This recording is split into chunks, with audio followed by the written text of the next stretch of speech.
আজকে যারা মুসলমানের উপর নির্যাতন চালাচ্ছে নির্দ্বিধায়, তুমি তাদেরকে ধ্বংস করতে পারো, তুমি তাদেরকে ধ্বংস করো তোমার শক্তি অনুযায়ী। যারা এইভাবে অন্যায় করছে তুমি তাদেরকে আজ শামুদের মতো করে ধ্বংস করো। তুমি পারো। আজকে ধ্বংস করেছো তুমি, শামুদকে ধ্বংস করেছো তুমি, লূত আলাইহিস সালামের সম্প্রদায়কে ধ্বংস করেছো তুমি, নূহ আলাইহিস সালামের সম্প্রদায়কে ধ্বংস করেছো তুমি, তুবাবাসীকে ধ্বংস করেছো তুমি, সর্বশক্তিমান তুমি। আল্লাহ তুমি দেশকে রক্ষা করো, অমুসলিমদের হাত থেকে রক্ষা করো, গাজাবাসীকে রক্ষা করো, পাকিস্তানকে রক্ষা করো, বাংলাদেশকে রক্ষা করো। একটার পর একটা বিপদ আসছে মুসলমানের উপরে।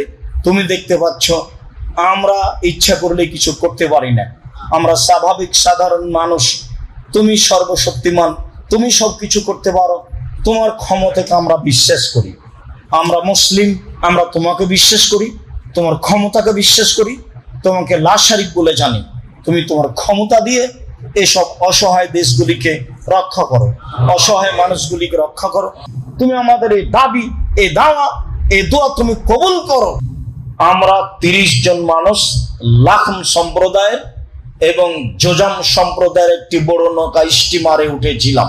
ফালালাই বলেন মওজুফিল বাহারি সাহারান, 1 মাস যাবত স্টিমার আমাদের নিয়ে খেললো ঢেউয়ে। ঝড় বৃষ্টিতে নৌকা কোন দিকে গেল তা বুঝতে পারলাম না। ফারফাইলা জাজিরাতিন হিনা তাগরিবুস শামস। 1 মাস পরে একদিন সন্ধ্যার সময় স্টিমার এক কিনারায় গিয়ে লাগলো। ফারাকাবনা ফি সাফিনাতিন। আমরা ছোট ছোট নৌকায় উঠে বসলাম। কেন? বড় নৌকা অনেক পানিতেই মাটিতে ঠেকে যায়। ফালাকিয়াতনা দাব্বা আহলাবুশার। হঠাৎ একটা প্রাণীর সাথে সাক্ষাৎ হলো যার গায়ে খুব লোম, লাইদরা মিন কবুলিহি মিন দুবুরিহি বিকাসরাতি শার। তার গায়ে এত লোম, লোমের কারণে বোঝা যায় না কোথায় তার মুখ আর কোথায় তার পিছন। আমরা বললাম মানান্তি তুমি কে? সে বলল আনাল জাসাসা, আমি হচ্ছে সিআইডি, আমি গোয়েন্দা, কথা বহন করি। ইজহাবু ইলা জাদাইরে ফিহি রাজুলুন ইয়াস্তাকি ইলা খাবারিকুম। তোমরা এই ঘরের দিকে যাও, সেখানে একটা লোক রয়েছে, সে তোমাদের দেখার জন্য ব্যস্ত হয়ে গেছে। ফাফারাকনা আন তাকুনা শায়তানাতান। আমরা অবাক হয়ে গেলাম, ভয়ও পেলাম। ব্যাপারটা কি? এ কি শয়তান নাকি? আমরা অনেকজন থাকলে কি হবে? সাগর প্রান্তে এমন একটা প্রাণী, গায়ে খুব লোম, বোঝা যায় না কোথায় মুখ কোথায় পিছন। এ কথা বলল। দৌড়িয়ে সে ঘরের দিকে গেলাম। ফারাইনা ফিহা ইনসান আজিম। দেখি সেখানে বিশাল মানুষ, মারাই তো খালকান কাত্ত। এত বড় মানুষ আমরা জীবনে কোনোদিন দেখিনি। এশুদ্ধ বাইনা রিজলাইহে ও আনাকাইহে ও ইয়াদাইহে বিল আনাক। তার কাঁধ, তার হাত, হাত পা কাঁধের সাথে লোহার জিজির দিয়ে বাঁধা আছে। এশুদ্ধ বাইনা সামায়াল আরজে। লাফ দিয়ে আকাশে উঠে যাচ্ছে, আবার মাটিতে পড়ে যাচ্ছে, লাফ দিয়ে আকাশে উঠে যাচ্ছে, আবার মাটিতে পড়ে যাচ্ছে। অবাক হয়ে গেলাম। বললাম মানান্তা তুমি কে? সে বলল আনতুম কাদারতুমুনি ফাকবিরুন মানান্তুম। আরে তোমরা জেনেই যাবা আমি কে, তোমরা বলো তোমরা কে। আমরা বললাম আমরা হচ্ছে আরবের মানুষ। আমরা একটা স্টিমারে উঠেছিলাম, লাখম জোজম সম্প্রদায়ের 30 জন মানুষ। 1 মাস ঝড় বৃষ্টি, নৌকা আমাদের নিয়ে খেললো। কোথায় গেলাম বুঝতে পারলাম না। সন্ধ্যের সময় কেনারায় গিয়ে লাগলো, তো আমরা ছোট ছোট নৌকায় উঠলাম। একটা প্রাণীর সাথে দেখা হলো, গায়ে খুব লোম, লোমের কারণে বোঝা যায় না কোথায় রয়েছে মুখ আর কোথায় রয়েছে পিছন। আমরা বললাম তুমি কে? সে বলল আমি সিআইডি গোয়েন্দা। তারপরে বলল এই ঘরে তোমরা যাও, সেখানে একটা লোক রয়েছে, সে তোমাদেরকে দেখার জন্য ব্যস্ত হয়ে পড়েছে। তাই আমরা আসলাম। আচ্ছা ঠিক আছে, এবার তোমরা বলো ইরাকে বাইসান নামে একটা গ্রামে খেজুর গাছ ছিল। কথা লম্বা হয়ে যাবে, কথা আমি এমনিতেই বলে যাই, এবার না পড়লে আবার অনুবাদ করতে করতে লম্বা সময় চলে যাবে।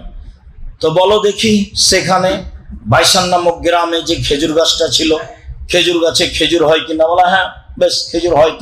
তো বললো এমন একদিন আসবে সেখানে আর খেজুর ধরবে না, খেজুর থাকবে না। ঠিক আছে বুঝলাম। তারপরে ওই যে জোগার নামে একটা পুকুর ছিল ইরাকে, বলো তো সেই পুকুরে পানি আছে কিনা, এলাকার লোক পুকুর থেকে পানি উঠিয়ে জমি চাষ করে কিনা? আমরা বললাম হ্যাঁ সে পুকুরে পানি আছে, এলাকার লোক পুকুর থেকে পানি উঠিয়ে জমি চাষ করে। তারপর সে বলল অচিরে একদিন পুকুরে পানি থাকবে না। তারপর বলছে এবার বলো তোমরা ওই নিরক্ষর লোকের ঘটনা কি? নিরক্ষর লোক, নিরক্ষর নবী।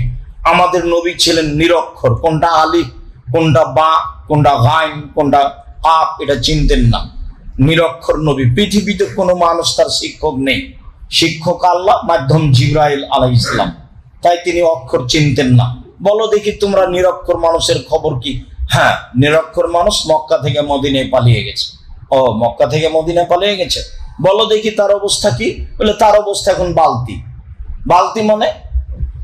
বালতি মানে হলো এই যে আগে দ্বারা কুয়ার পাশে বালতি থাকতো, তো যার পানির প্রয়োজন সে বালতি নিত, পানি উঠিয়ে পান করে রেখে চলে যেত। তা আমার প্রয়োজন, আমি আবার বালতি নিতাম, তাহলে বালতি একবার আপনার হাতে, বালতি একবার আমার হাতে। তার মানে হলো এই যে তার অবস্থা এখন বালতি, মানে তিনি বদরের যুদ্ধে জয়ী হয়েছেন, উহুদের যুদ্ধে পরাজয় হয়েছেন, এই তোলার তার অবস্থা এখন বালতি, একবার জয় একবার পরাজয়। আচ্ছা ঠিক আছে, আমি বলি সারা দুনিয়ার মানুষের উচিত তাকে মেনে নেওয়া। আমি বলি আমি কে? বলছে আমি হচ্ছি দাজ্জাল। একদিন আমাকে এখান থেকে বের হতে বলা হবে, আমি বের হয়ে 40 দিন সারা পৃথিবী ঘুরবো। 40 দিনে সারা পৃথিবী আমি ঘুরে নিব, তবে আমি মক্কা এবং মদিনায় প্রবেশ করতে পারবো না। ঢুকতে চাইলে সেখানে 12টা দরজা আছে, 12টায় দরজায় ফেরেশতা খোলা তরবারি নিয়ে আছে দাঁড়িয়ে। আমি ঢুকতে চাইলে আমাকে হত্যা করা হবে, আমি মক্কা এবং মদিনায় ঢুকতে পারবো না। এই পর্যন্ত বলে আল্লাহ নবীর হাতে একটা লাঠি ছিল, এবার লাঠি দিয়ে তিনি ওই এর উপরে কাঠের মেম্বারের উপরে আঘাত করছেন আর বলছেন হাজেহি তাইবা, এটাই হচ্ছে মদিনা, হাজেহি তাইবা, এটাই হচ্ছে মদিনা, যেখানে দাজ্জাল প্রবেশ করতে পারবে না। এখরজু মিন ইরাক, এখরজু মিন শাম, এখরজু মিনাল মাশরিক। দাজ্জাল বের হবে ইরাক থেকে, দাজ্জাল বের হবে পূর্ব দিক থেকে। সম্মানিত দিনী ভাই বোন, একটা কথা বলতে গিয়ে লম্বা কথা বলে ফেললাম। দাজ্জালের কাহিনী তাতে ছিল এই, ফাতেমা বিনতে কায়েস বলেন আমি শুনলাম সালাতে জামিয়া, সালাত শুরু হতে যাচ্ছে, এই যে এ বলে মানুষকে সালাতের জন্য ডাকা হতো। ঘটনা শেষ করলাম, তবু আর একটি বলা থাকলো, এই যে রাসূল সাল্লাল্লাহু আলাইহি সাল্লামের ব্যাপারে দাজ্জাল নিজে ঘোষণা দিল সারা পৃথিবীর মানুষের উচিত তাকে মেনে নেওয়া, তার আনুগত্যই করতে হবে। পানি পান করলে তার মতো করে করতে হবে, এটা দাজ্জালও বলে। খেতে বসলে তার মতো করে খেতে হবে, এটা দাজ্জালও বলে। কথা বললে তার মতো করে বলতে হবে, এটা দাজ্জালও বলে। প্রত্যেকটা কাজ তার নিয়মে হতে হবে, এই কথা দাজ্জাল বলে, এটা ঘোষণা দাজ্জালের। তাদের জন্য উচিত তাকে মেনে নেওয়া, এই কথা দাজ্জাল বলে। সম্মানিত দিনী ভাই বোন, চুমা দিয়ে মুহাম্মদ সাল্লাল্লাহু আলাইহি সাল্লামকে সম্মান করা যায় না বলে হিসাব রাসূল সাল্লাল্লাহু আলাইহি সাল্লামের কথা মেনে তাকে সম্মান করা যায়। বলা হয়েছে যতক্ষণ পর্যন্ত মানুষ তার নিজের চেয়ে আমাকে বেশি ভালো না বেসেছে, ততক্ষণ পর্যন্ত সে ইমানদার নয়। তো তিনি কি আমার বাড়ির পাশে আছে, দাওয়াত দিয়ে খাওয়াবো, তার নাম ভালোবাসা? জি না, তার প্রত্যেকটা কর্মকে তার মতো করে মানতে হবে, তার নাম তাকে ভালোবাসা। তার নাম হচ্ছে আমি সাক্ষ্য দিচ্ছি মোহাম্মদ আল্লাহ রাসূল, মানে হলো এইটা। নিজের মতো মানার নাম একেবারে দাড়ি চেঁচে সিগারেট হাতে নিয়ে ট্রাকের উপরে উঠে মিলাদুন্নবী পালন করছে, বিশাল ব্যাপার। মোহাম্মদ সাল্লাল্লাহু আলাইহি সাল্লামের আনুগত্য করা হলো, ধর্ম পাগল হয়ে গেছে। धर्म राजशाही चापे नवो हवाई लड्डू दोनों हाथ में चाहे उसको खा ले, जो चाहे उसको छोड़ दे। बोल ही सब जे धर्म एक गिलास पानी पान करते 5टा विधान लागे से धर्म पीर दिए चले ना, से धर्म बुजुर्गाने दिन दिए चले ना, से धर्म कोनो बड़ हुजूर दिए चले ना, से धर्म उमर दिएও चले ना। उमर माने एत बड़ मानुष যিনি রাস্তায় হাঁটলে শয়তান সে রাস্তায় হাঁটতো না। পৃথিবীর ইতিহাসে এরকম কোনো কথা কারো ব্যাপারে নেই। আল্লাহ নিজে বলছেন ওমর তোমার ঈমানের তাকত এত বেশি যে রাস্তা দিয়ে তুমি হাঁটো সে রাস্তা দিয়ে শয়তান হাঁটে, অথচ তিনি একটা মানুষ, শয়তানের গায়ে একটা থাপ্পড় মারতে পারবেন না, এই ক্ষমতা তার কাছে নেই। কেননা শয়তান ভিন্ন পদার্থের, ওমর রাদিয়াল্লাহু তাআলা ভিন্ন পদার্থ। সম্মানিত দিনী ভাই বোন, কথার মধ্যে কথা, বুখারী মুসলিমের হাদিস। আল্লাহ রাসূল বলছেন আমি স্বপ্নে জান্নাতে ঘুরছি, দেখি একটা ঘর খুব সুন্দর টকটকে ঝকঝকে ঘর, ভাবলাম তার বাহির যদি এত সুন্দর হয় ভিতরই বা কত সুন্দর। কার যে ঘর, পাশে একটা মহিলা দেখি পানি নিয়ে আছে। আমি জিজ্ঞাসা করলাম মহিলা বলতে পারো ঘরটা কার? মহিলা বলল জি ঘরটা উমরের। যেমন বলেছে উমরের তখন আমার ভেতরে একটু জেগে উঠছে একটা কথা, এটা উমারের ঘর। তার আত্মমর্যাদাকে খেয়াল করে আমি ঘরের দিকে আগে গেলাম না, ভিতরে ঢুকলাম না। সকাল হলে উমারের সাথে দেখা, উমার জান্নাত আমি তোমার ঘর দেখলাম, আমার মনটা চাচ্ছিল ঘর ভিতরে ঢুকে একটু ভিতরটা দেখি, কিন্তু তোমার আত্মমর্যাদাকে হিসাব করে আমি তোমার ঘরে ঢুকিনি। এত বড় মানুষের ঘরে ঢুকি কি করে? এই কথা মুহাম্মদ সাল্লাল্লাহু আলাইহি সাল্লাম বলেন, হাদিস বুখারী মুসলিম।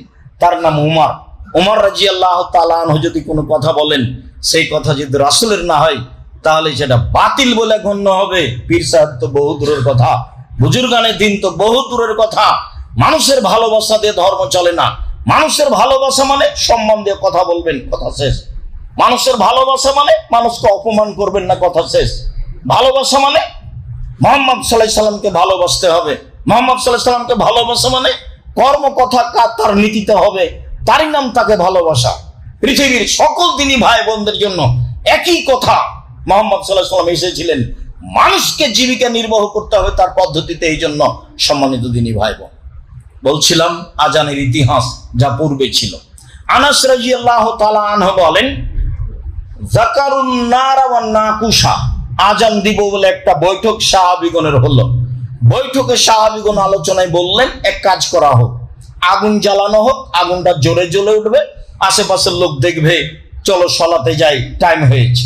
আগুন দেখে কেউ বললো এটা কেমন হলো, তাহলে এক কাজ করা হোক, বাঁশিতে সে ফোঁক দেওয়া হোক, এই শব্দ শুনে মানুষ সলাতে আসবে।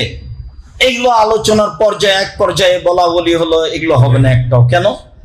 তো আগুন তো খ্রিস্টানদের কাজ, বাঁশি তো ইহুদিদের কাজ, তাহলে আমাদের সলাতে ডাকার পদ্ধতি ইহুদি খ্রিস্টানদের সাথে মিলে যাবে, তা কেমনে হয়?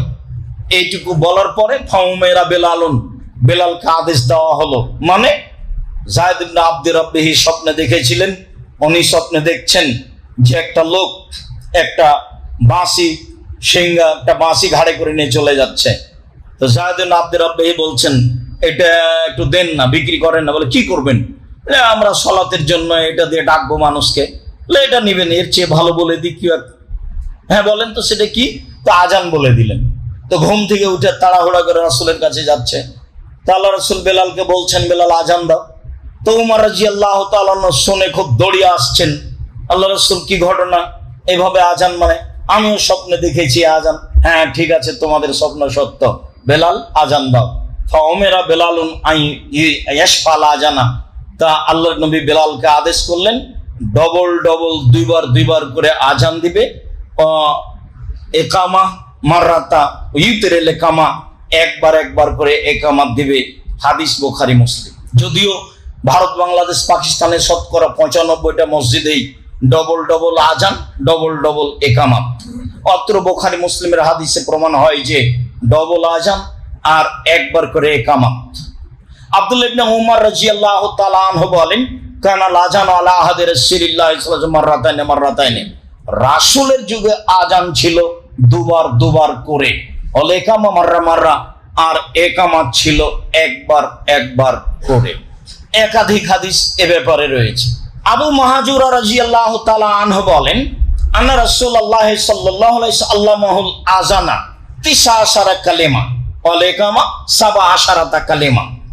আল্লাহর নবী আবু মাহাজুরাকে আজান শিখিয়ে দিয়েছিলেন, তা ছিল 19টি শব্দ, আর একামাত শিখিয়ে দিয়েছিলেন, তাতে ছিল 17টি শব্দ। আজান সমান 19টি শব্দ আর একামাত সমান 17টি শব্দ। হাদিস বুখারী মুসলিম। গড়ান সব বুখারী মুসলিমে চলছে যে আজান ডবল ডবল আর একামাত একবার। আবু মাহাজুরা রাদিয়াল্লাহু তাআলা আনহু বলেন, আলকা রাসূলুল্লাহ সাল্লাল্লাহু আলাইহি সাল্লাম আলা তাদিনা। একদা আল্লাহর নবী আমার সামনে আজান পেশ করলেন। এর সাথে কথা আরো পরে আসছে। একদা আল্লাহর নবী আজান আমার সামনে পেশ করলেন, তিনি নিজেই পেশ করলেন।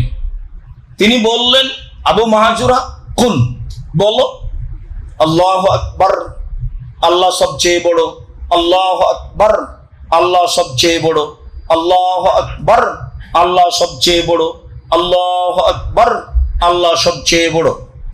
আশহাদু আল্লা ইলাহা ইল্লাল্লাহ, আমি সাক্ষ্য দিচ্ছি আল্লাহ ছাড়া কোনো মাবুদ নেই। আশহাদু আল্লা ইলাহা ইল্লাল্লাহ, আমি সাক্ষ্য দিচ্ছি আল্লাহ ছাড়া কোনো মাবুদ নাই। ও আশহাদু আন্না মুহাম্মাদুর রাসূলুল্লাহ, আমি সাক্ষ্য দিচ্ছি মুহাম্মদ আল্লাহর রাসূল।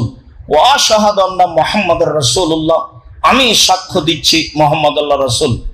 সুম্মা তাউদু ও তাকুলু, এগুলো পুনরায় বলো। পরে আবার বিস্তারিত আসছে, এগুলো পুনরায় বলো। সুম্মা কুল, তারপরে তুমি বলো হাইয়া আলাস সালাহ, সালাতের জন্য আসো। হাইয়া আলাস সালাহ, সালাতের জন্য আসো। হাইয়া আলাল ফালাহ, কল্যাণের জন্য আসো।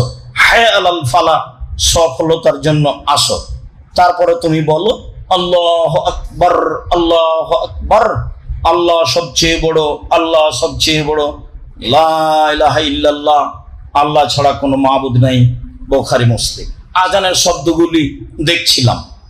আবু মাহজুরা রাদিয়াল্লাহু তাআলা আনহু বলেন যে আমি নিজে বললাম, কুলতু ইয়া রাসূলুল্লাহ আল্লিমনি সুন্নাতাল আযান, আল্লাহ নবী আমাকে আজানের সুন্নাত একটু বলে দেন তো, কিভাবে আজান দিতে হবে। অফিরিওয়ায়াতিন, অন্য এক বর্ণনায় এসেছে আজাবাহু সাউতুহু, আবু মাহজুরার কণ্ঠটা আল্লাহ রাসূলকে অবাক করেছিল। ছেলে মানুষ রাস্তায় আরো 5 জনের সাথে খেলাচ্ছে, তো এই আজানের শব্দগুলিও এমনিতেই নকল করছে, ছেলেরা যেভাবে খেলায় সে নিয়ে। তো তার কণ্ঠটা আল্লাহ রাসূলকে খুব ভালো লেগেছে, তো আল্লাহ রাসূল তাকে ধরে আজান শিখিয়ে দিয়েছিলেন। এখানে আবু মাহজুরা বলছে আল্লামনি সুন্নাতাল আযান, আল্লাহ রাসূল আমাকে আজানের পদ্ধতি শিখিয়ে দেন। যেমন বললেন আমাকে আজানের পদ্ধতি শিখিয়ে দেন, তখন আল্লাহ রাসূল বলছেন তাকুলো, তুমি বলো আল্লাহু আকবার, আল্লাহু আকবার, আল্লাহু আকবার, আল্লাহু আকবার, তারফাও বিহা সাওতাকা, কণ্ঠ উঁচু করে বলো। যত জোরে কণ্ঠ দেওয়া যায় তুমি তত জোরে এই আল্লাহু আকবার বাক্যগুলি বলো। এরপরে তিনি বললেন যে অতাকুলো, তুমি বলো আশহাদু আল্লা ইলাহা ইল্লাল্লাহ, আশহাদু আল্লা ইলাহা ইল্লাল্লাহ, আশহাদু আন্না মুহাম্মাদুর রাসূলুল্লাহ, আশহাদু আন্না মুহাম্মাদুর রাসূলুল্লাহ।